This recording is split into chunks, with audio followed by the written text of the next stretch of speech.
Assalamualaikum warahmatullahi wabarakatuh. Hai guys, Mas Bro dan Mbak Sis Sobat DTK.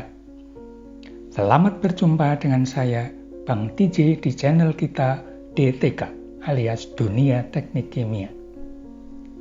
Di channel ini kita bakalan ngebahas mengenai topik-topik menarik di bidang teknik kimia, berupa kasus-kasus atau fenomena yang terjadi dan juga software aplikasi untuk teknik kimia.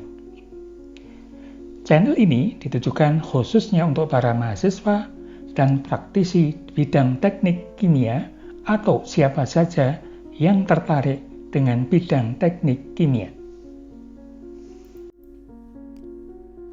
Mas Bro dan Mbak Sis, untuk kali ini kita akan masih membahas tentang degree of freedom suatu sistem dan akan kita lanjutkan dengan analisis tentang heat exchanger. Oke, come on. Jadi jelas ya bahwa kasus yang akan kita pelajari untuk mata kuliah kita adalah peristiwa-peristiwa yang jumlah variabelnya lebih dari jumlah persamaan, atau dengan kata lain ada derajat kebebasan atau derajat kebebasannya lebih dari 0. Nah, jadi apa itu derajat kebebasan? Derajat kebebasan bisa kita hitung dari persamaan atau korelasi F sama dengan N minus M, di mana F-nya adalah derajat kebebasan sistem, N-nya adalah jumlah variabel, M-nya adalah jumlah persamaan.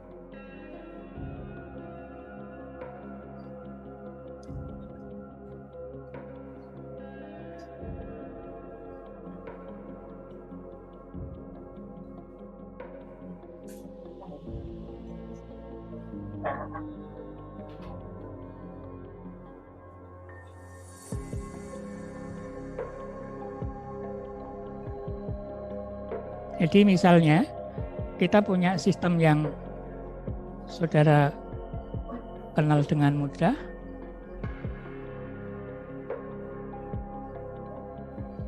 Misalnya kita punya sistem, katakanlah X kuadrat ditambah X1 ya, ditambah 2X2 minus 5 sama dengan 0. Sistem seperti ini, jumlah variabelnya berapa? Yuk, silakan siapa mau merespon pertanyaan saya? Ada dua. Apa saja? X1 dan X2, Pak. Ya, X1, X2. Persamaannya ada berapa? 1. Jadi kita punya satu persamaan dengan dua variabel yang tidak diketahui. Jadi berapakah X1? Berapakah X2? Nilai X2 itu berapa nilainya? Tergantung dari X1. Tergantung dari X1. Boleh nggak saya kasih X1 sama dengan 2? Boleh nggak X1 saya kasih 2? Boleh. Jadi berapa sekarang X2-nya? Kalau X1-nya sama dengan 2, X1 kuadrat adalah 4, ditambah 2X2 sama min 5 sama dengan 0. Jadi X2-nya berapa?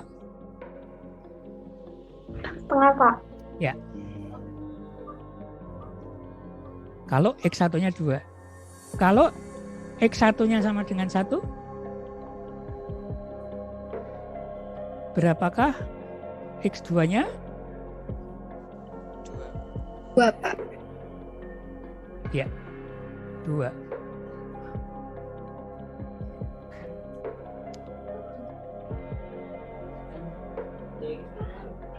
Nah, jadi di sini kita bisa merasakan bahwa apa? Ketika jumlah variabel lebih dari jumlah persamaan, maka kita bisa memberikan salah satu nilai itu secara bebas. Misalnya di sini kita mengambil X1-nya yang tertentu, maka X2 akan tertentu. Kalau kita ganti X1 yang lain, tentu X2-nya akan lain. Nah, ini contoh bahwa kita punya sistem di mana jumlah variabel lebih dari jumlah persamaan. Jadi kita bisa mengoptimasi.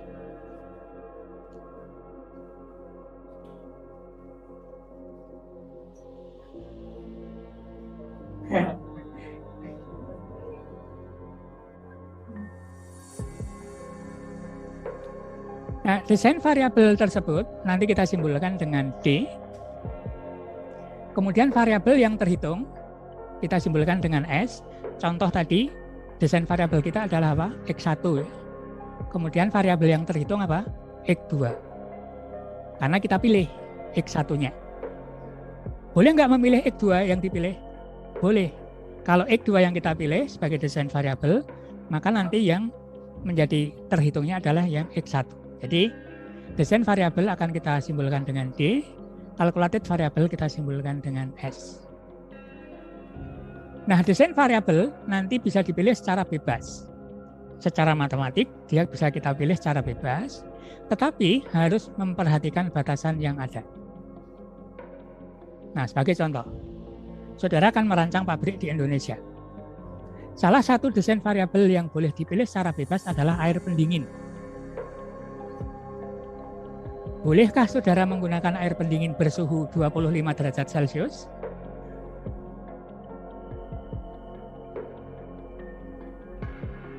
Coba, Mbak Anissa Lutfia.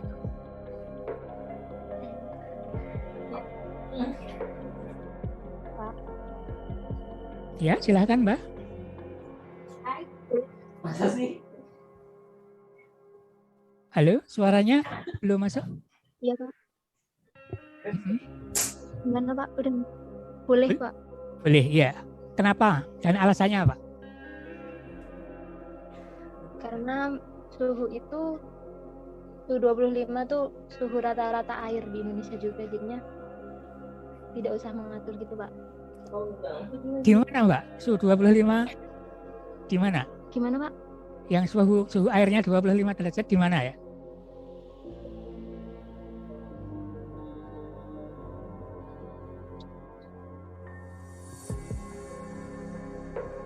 Bisa kasih contoh?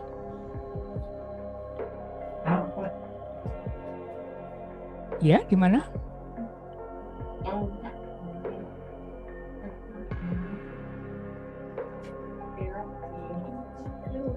Kalau di Jogja itu suhu air mungkin paling dingin 28 ya. Kalau mungkin di Bandung ya, atau di Dieng ya. Jadi suhu air pendingin kalau kita mau merancang menggunakan suhu 25 derajat Celcius itu hanya mungkin di daerah-daerah dataran tinggi. Padahal pabrik kita sebagian besar kalau membuat kan nggak di pegunungan ya. Biasanya di daerah-daerah dekat pantai atau dataran rendah itu biasanya suhunya cukup menyengat. Nah, jadi kita perlu membatasi meskipun suhu 25 derajat Celcius itu ada di Indonesia, tapi itu hanya di tempat-tempat tertentu. Kalau kita mau merancang misalnya di Jakarta, sekarang suhu Jakarta berapa? Di Banten, di mana lagi?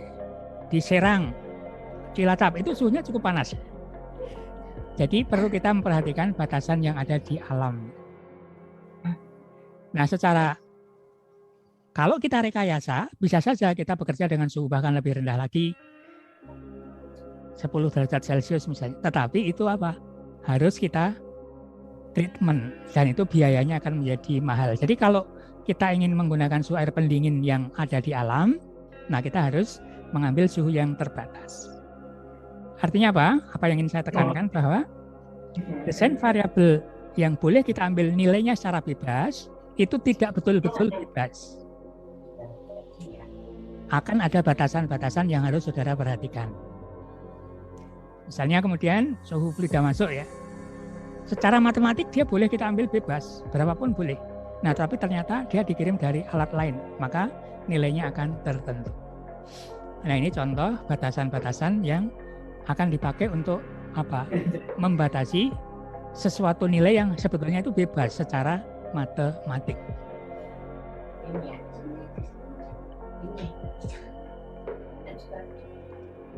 Oke. Nah, secara simbolik atau secara bahasa matematik ya, persamaan-persamaan yang kita peroleh dari chemical engineering tools ini bisa kita simbolkan atau kita tuliskan dalam bentuk persamaan Fi dg sk sama dengan 0. Ini adalah bentuk persamaan eksplisit. Bentuk persamaan implisit. Kalau kita nyatakan dalam bentuk persamaan eksplisit, apa? Ini tadi contoh.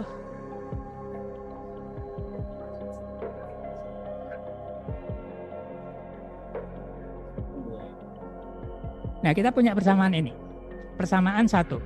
Itu adalah bentuk persamaan implisit.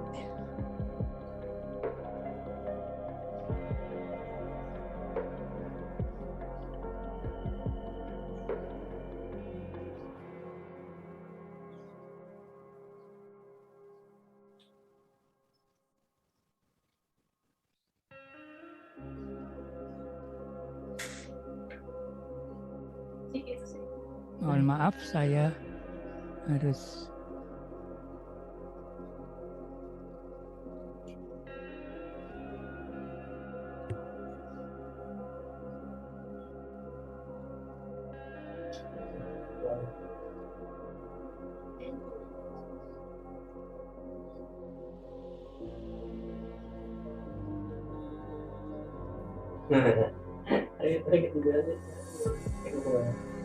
Nah, di sini kita punya persamaan yang itu kalau kita nyatakan tadi sebagai apa?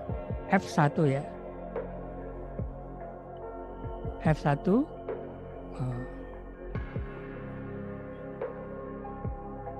fungsi dari X1 dan X2.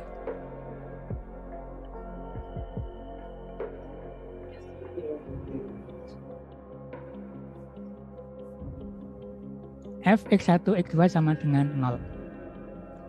Maka nanti, ini kan sebetulnya X1 kuadrat ditambah, tadi berapa? 2X2 ya. Minus 5 sama dengan 0. Tadi kita ambil ini sebagai desain variabel. Jadi yang mewakili D adalah X1, kemudian X2, sesuatu yang terhitung itu X2. D-nya menunjukkan desain variabel, X2-nya menunjukkan calculated variable yang dia akan dihitung dari persamaan yang ada. Nah, kira-kira seperti itu.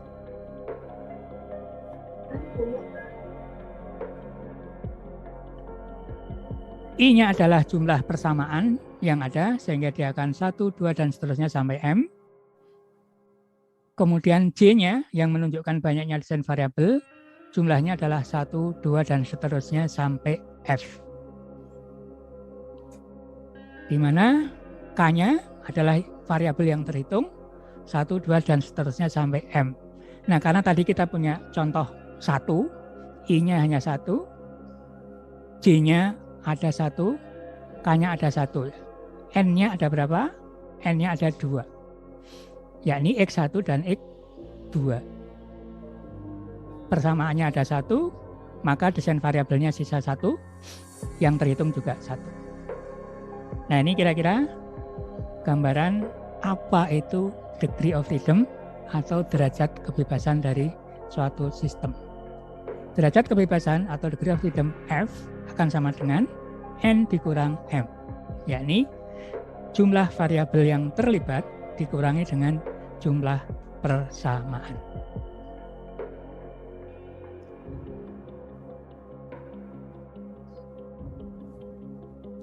Kalau kita perhatikan di sini berapakah banyaknya variabel yang bertindak sebagai desain variabel atau D, jumlahnya ada n-m.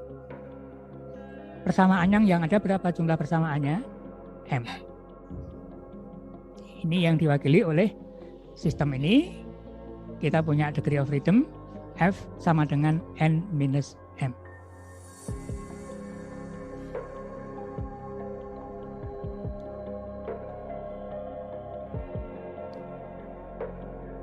Nah, tadi sudah kita singgung bahwa derajat kebebasan secara matematik itu nilainya betul-betul bebas.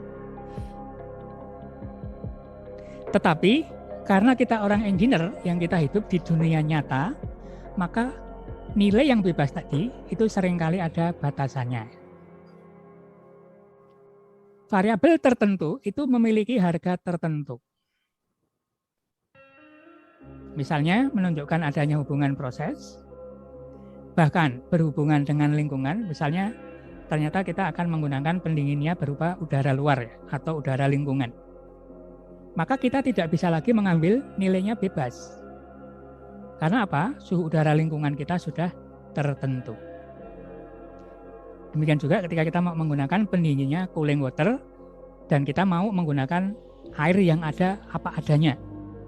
Misalnya kita tidak menggunakan air pendinginnya itu air yang kita olah, tetapi langsung kita ambil dari sungai misalnya, atau dari air laut. Jadi istilahnya apa? Single pass through, one throw. Gunakan langsung dikembalikan. Maka kita harus nilainya mengikuti apa yang ada di alam. Dan itu sudah ditentukan oleh alam ya. Kemudian variabel-variabel tertentu itu kita nggak bisa pilih secara bebas, meskipun secara matematik bebas. Yakni karena adanya ukuran standar. Nah, saya minta tolong.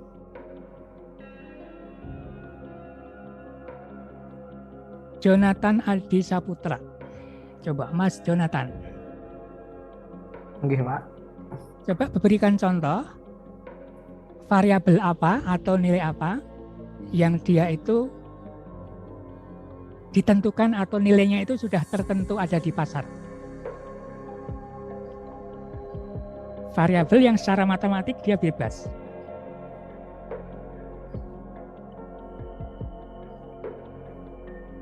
Coba Mas Jonathan silahkan dikasih contoh, bebas saja.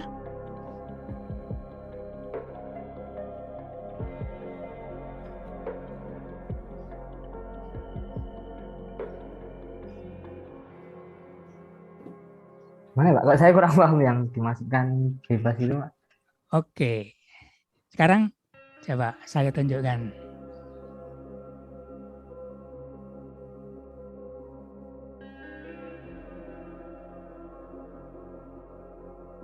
Nah, variabel kita itu akan muncul dari sini. Ya kan? Bisa muncul dari kondisi operasi, bisa muncul dari konfigurasi alat, bisa muncul dari sifat material. Konfigurasi alat misalnya muncul dari dimensi alat. Misalnya apa? Panjang reaktor atau diameter reaktor atau panjang pipa, diameter pipa. Mungkin dari perhitungan itu dia termasuk sesuatu yang boleh diambil secara bebas.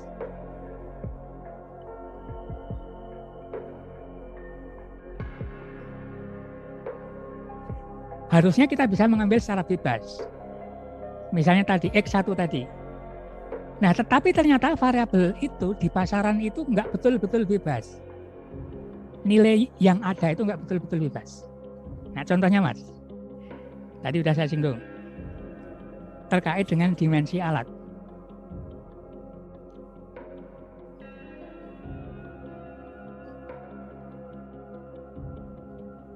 Berarti kayak masa jenis itu, Pak. Kenapa nilai konduktivitas, diameter dan panjang sebagainya gitu, Pak. Panjang reaktor itu.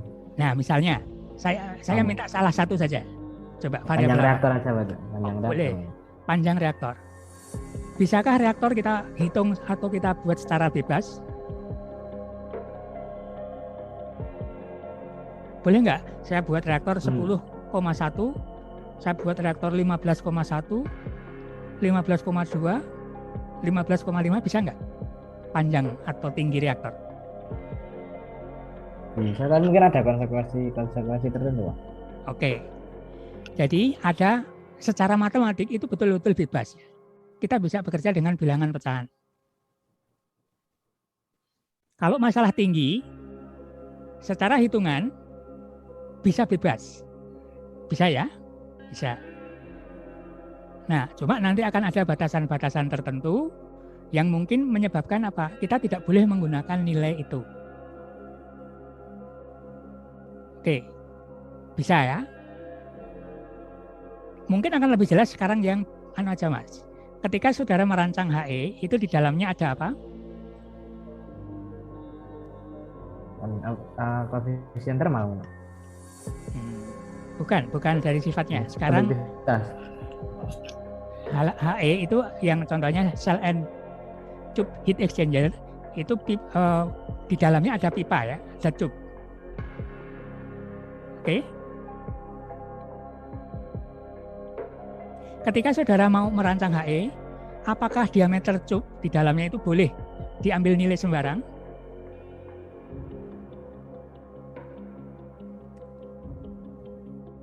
Nah, sekarang gini aja. Mas Jonathan pernah beli pipa enggak? Pipa PVC misalnya? Pernah, Pak. Pernah. Bisakah kita beli pipa dengan ukuran bebas atau sembarang? Bisa tergantung penggunaan. Bisa, yakin? Ada pipa yang... Oh, tidak bisa deh, nggak bisa deh. Ada aturan-aturan. Nggak bisa. Nah, pipa itu ada ukuran-ukuran standarnya ya. Ada setengah in, ada 3/4 in, ada 1 in, 2 in, kan gitu ya. Jadi kita nggak bisa menggunakan pipa yang diameternya 1,05 in, kan nggak ada. Oke ya. Nah, itu adalah salah satu contoh bahwa diameter pipa itu secara matematik, secara program kita dia harusnya bebas perhitungan ukurannya. Tetapi itu nggak ada di pasaran kalau kita mau semaunya hasil hitungan. Nah, mau tidak mau kita harus menggunakan ukuran pasar. Jadi desain variabel yang secara matematik bisa kita beri nilai berapapun, tapi pada kenyataannya nanti kita harus memperhatikan yang ada di pasar. Oke.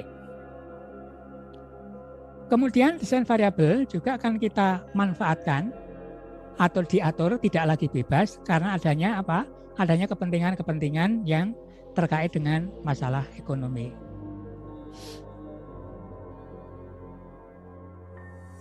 Jadi desain variabel secara matematik itu bisa bebas, tapi kenyataannya kita juga harus memperhatikan keberadaannya. Bisa dibatasi oleh alam, bisa dibatasi oleh pasar. Kira-kira fokus apa? Kira-kira gitulah gambarannya. Bisa ditentukan oleh alat yang lain karena dia memproses dari hasil alat lain. Oke, secara umum desain variabel atau derajat kebebasan akan kita manfaatkan untuk keperluan misalnya maksimalkan profit, meminimalkan cost dan seterusnya.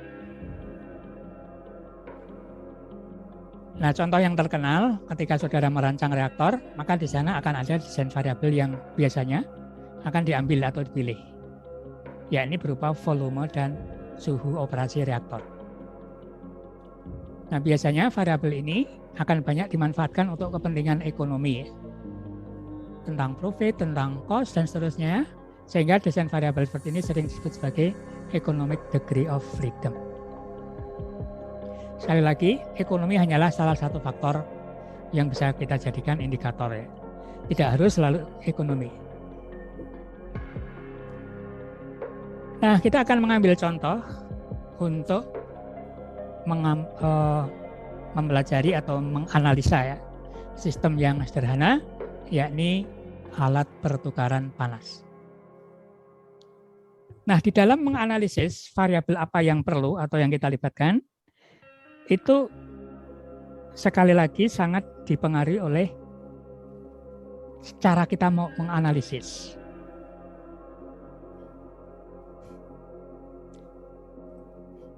Bagaimana cara kita menganalisis? saudara ketika bertemu seseorang, maka seseorang itu cara menganalisisnya akan berbeda ya. Mas Jonathan ketemu dengan misalnya Mbak Eva ya. Ketemu pertama kali ini. Sekilas ketemu. Nah, Mas Jonathan akan melihat Mbak Eva itu dari sisi apa? Tentu akan berbeda dengan kalau yang ketemu itu Mbak Yahratul ya. Ketemu dengan Mbak Eva. Sekilas yang akan dilihat kira-kira akan berbeda atau sama Mas Jonathan? Jelas berbeda, Mas. Ya, jelas berbeda. Kira-kira Mas Jonathan akan melihat penampilan terkait dengan apa? Kecantikannya ya, anggun tidaknya, penampilannya. Mbak Yaratul akan melihat sesuatu yang lain. Nah, tentu penilaiannya hasilnya akan berbeda. Nah, demikian juga ketika kita menganalisis suatu sistem. Bagaimana cara kita akan melihat? Nah, kalau kita sebagai orang engineer teknik kimia, maka ketika kita menganalisis suatu sistem, biasanya dalam menganalisis kita akan mendasarkan diri pada tingkat kebutuhan kita ya. Sama tadi, sekarang Mas Jonathan juga butuhnya apa kan gitu ya. Itu yang kira-kira akan dilihat. Wah, cocok ternyata. Nah, jalan terus. Lampu hijau, kira-kira begitu. Nah, kita ketika melihat alat perpindahan panas heat exchanger, kita bisa melakukan analisis secara sederhana ataukah analisis secara tidak sederhana, artinya detail. Nah, tentu hasilnya akan berbeda. Nah, sekarang kita akan mengambil contoh yang sederhana. Jadi kita akan melihat alat perpindahan panas secara makro. Karena secara makro kita akan melihat variabel yang terlibat adalah variabel-variabel yang sederhana saja.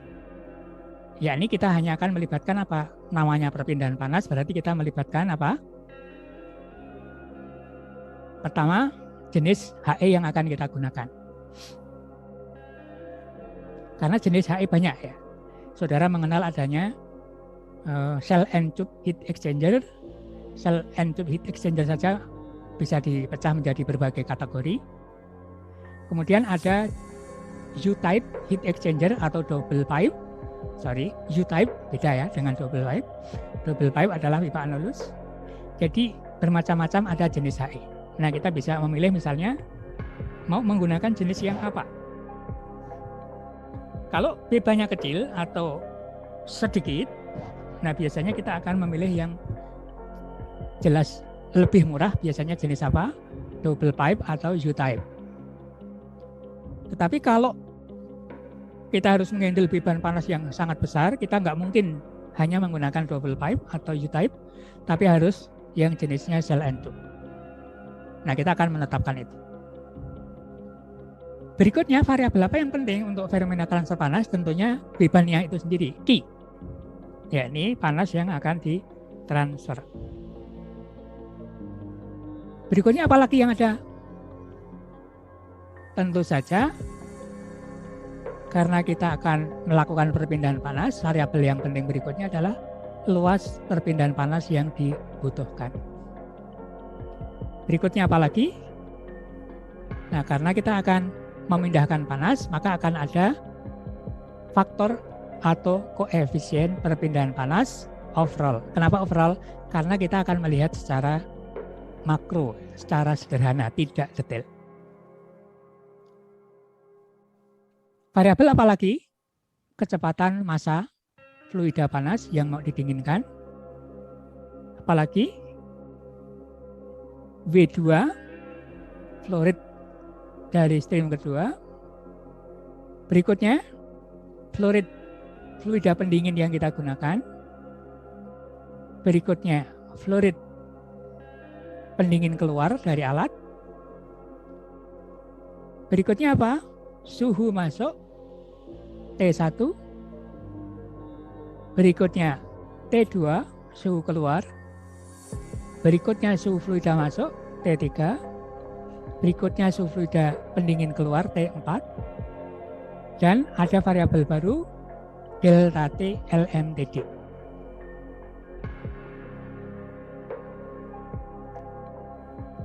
Nah, ini variabel-variabel yang akan kita libatkan. Mungkin ada di antara saudara yang bertanya, kok nggak ada kapasitas panas? Nah, kalau variabelnya tidak kita libatkan kapasitas panas, itu mengandung makna apa? Bahwa kapasitas panasnya sudah tertentu. Artinya nilainya tertentu. Sementara kita tahu bahwa sifat-sifat bahan dipengaruhi oleh suhu. Kok di sini kita tidak memasukkan? Nah, di situ mengandung makna sebetulnya apa? Kita itu melakukan asumsi bahwa sifat-sifat bahan tetap. Sifat bahan tidak dipengaruhi oleh suhu. Nah, jadi sebetulnya ketika kita mau mengambil variabel atau mengidentifikasi variabel, itu sebetulnya perlu kita untuk mengambil apa? Asumsi atau pendekatan. Pendekatannya adalah demikian. Sehingga demikian. Nah, sekali lagi, karena kita analisisnya makro secara sederhana, maka kita tidak perlu detail. Kalau detail bagaimana? Oh, ini sangat kompleks. Saudara akan menghitung apa? Menghitung UD, menghitung UC, ada HO, ada HIO, ada delta P sel, ada delta P cube, nanti muncul bilangan Reynolds, bilangan Prandtl, dan seterusnya yang panjang itu. Nah, jadi variabel yang kita libatkan tergantung dari analisis yang kita butuhkan.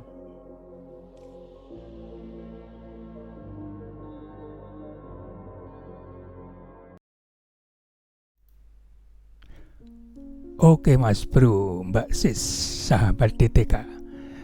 Demikian pembahasan kita kali ini.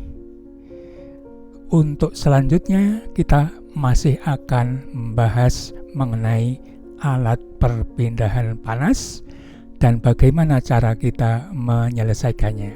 Yakni kita akan mencari algoritma berhitung. Oke Mas Bro dan Mbak Sis Sobat DTK, sampai di sini untuk video kali ini. Jika Sobat merasa video ini bermanfaat, silahkan di-like dan share kepada rekan dan koleganya agar kemanfaatannya lebih besar dan meluas. Dan agar tidak ketinggalan dengan video-video terbaru kami, jangan lupa dipencet tombol merah subscribe-nya. Insya Allah, Sobat juga akan memperoleh pahala jariah dari siapapun yang ikut mengambil manfaat dari channel ini. Dengan subscribe, Sobat DTK telah ikut membangun channel ini agar terus hadir membahas topik-topik menarik lainnya. Sampai ketemu lagi di video berikutnya. Salam hangat DTK, Bravo Techimer Indonesia. Assalamualaikum warahmatullahi wabarakatuh.